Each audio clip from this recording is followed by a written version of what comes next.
SB19 nilangaw sa Summer Sonic? What? Imagine. Hindi. Trending ngayon ang SB19 dahil dinumog sila sa Summer Sonic. Grabe yun. And personally, may hot take ako or may problema ako dito sa dalawang grupo. And panoorin nyo to, malalaman nyo kung ano yun. Unahin natin ang SB19 Osaka performance. And guys, ito yung crowd nila. The crowd is crowding. And yung pinakagusto kong set sa kanila is yung drip, drip, drip nila. Sa mga hindi nakakaalam pala, Crimson po yung title, hindi po drip, drip. And yung stage nila ay ito, massive stage. And medyo small stage nga lang siya, pero maganda yung time slot nila. And yung capacity nitong venue or kung ilan yung kaya niyang i-accommodate na tao is 5,000 to 10,000 people. And as you can see, I'm so proud of SB19 kasi parang na-achieve naman nila yung capacity na yon. Pero yung problem ko dito sa SB19 is yung stage lang nila, kundi apakaliit, hindi nila deserve yung gantong stage. From Lollapalooza, tapos sa gantong stage. Like, hindi. Hindi ko alam kung ano nangyari behind the scenes. Siguro pinili nila tong stage dahil may magandang time slot or di kaya wala nang available na mas malaking stage. Di ko alam kung anong problema. Pero sana mas malaki talaga yung stage nila. And let's move naman sa mountain stage ng Bini. And yung crowd nila is sobrang nakaka-proud. The fact na hindi sila nag-promo or nag-promote dito, ang dami pa rin pumuntang mga tao. And yung stage na sinayawan nila ay second largest stage nga lang naman. And yung capacity na kaya niyang i-accommodate ay 15 to 20,000 people. And yun nga rin problema ko dito sa Bini. Ang laki ng crowd nila pero yung time slot din nila ay hindi maganda. And alam naman natin kapag gantong time slot is wala masyadong casual listener.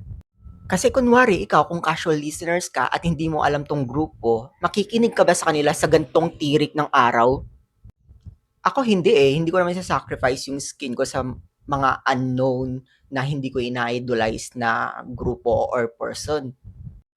Kaya siguro yun na rin ng reason kung bakit hindi siya masyadong napuno talaga sa likod. And ang dami namang tao sa harap, guys. Super good pa rin yung crowd. And yung pinakagusto ko dito sa performance nila is yung salamin Japanese version, guys. Ang cute nitong Japanese version nila.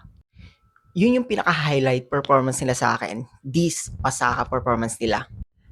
And let's move to Tokyo naman, guys, ng SB19.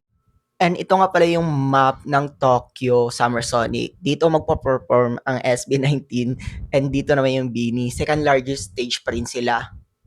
And guys, grabe yung crowd. Nagulat ako talaga sa crowd ng Tokyo nila. So, ang estimated capacity ng stage ng SB19 sa Tokyo ay 12,000 to 30,000 na people. And grabe talaga, hindi ko talaga in-expect na ganito kalaki. And talagang na-achieve talaga nila yung capacity number na gusto nilang i-achieve.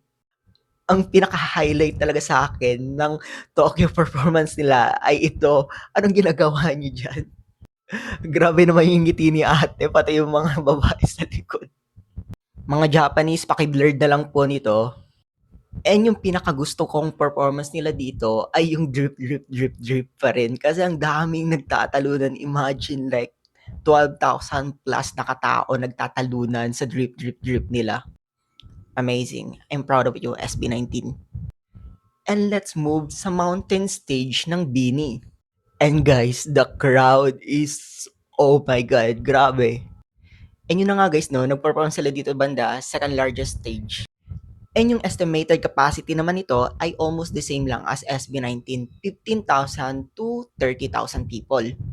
And grabe guys, tignan nyo. As you can see, na-achieve naman talaga nila yung crowd na gusto nilang i-achieve dito. Eh yung highlight performance ko for me dito is yung unang kilig breakdance nila. Ang ganda ng breakdance nila dito. Ang ganda tignan dito sa stage. So, I'm so proud of you, Bini. Grabe naman tong buhok ko.